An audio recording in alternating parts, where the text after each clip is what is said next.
Zeny amin'iny raharaha famonoana olona iny fivadika kosa sika eo amin'ny tontolo ny fanomanana indrindra ny fividianana ben'ny tanàna sy mpanolotsaina. Mandeha ny fanomanana ara-teknika ny fividianana raha ny vaovao avy amin'ny senita efa tonga eto Madagasikara ny bilita atokana sy ny fitaovana ampiasaina amin'izay fividianana izay indrindra izay ho tontosaina ny faraka amin'ny 30 ny volana Jolay ho avy izao. Ny sabotsy teo no tonga eto Madagasikara ny bulletin tokana miampy ireo kojakoja ampiasaina fividianana ben'ny tanàna sy mpanolotsaina. Ny fiaramanidiny Etihad Airways no nitatitra ny fitaovana izay natota tany Dubai.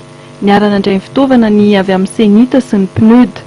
Alefa any amin'ny distrika 420 misy ny senita ireo fitaovana ireo, ary avy eo aparitaka amin'ny Kaomine 590 izay misy ny fandanjaham-bato roa alina amin'ny fividianana izay ho tontosaina ndraiky amin'ny 30 Jolay 2024 avy izao. Ny filohan'ny senita izay nanamafy ny fahavinonana amin'ny fiatrehana ny fividianana ben'ny tanàna sy mpanolotsaina izay ho tontosaina ny iraika amin'ny 30 Jolay. Ho anay senita dia mazava hatramin'izao ny tarikitranay, ny laminasanay, ny asa ataonay dia anatanteraka ny farika amin'ny 30 ny fividianana amin'ny farika amin'ny 30 Jolay ho avy izao. Momba ny mpanara-maso ny fividianana dia manana ny ambarany Prime Ministre Jean Ravelonarivo.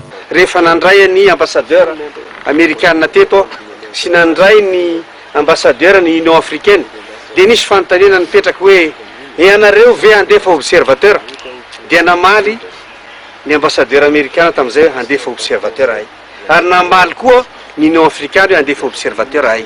Ka amiko zany dia mbola mamerina ary miteny ny rehetra fa tsy maintsy raikitra ny fividianana amin'ny raika amin'ny 30 volana Jolay, ary manao antsoavy sahady an'ireo izay tokony hifidy satria adidy masina amin'ny olom-pirenena ny fividianana an'ny olona izay tokony hampandroso ny commune izay misy azy.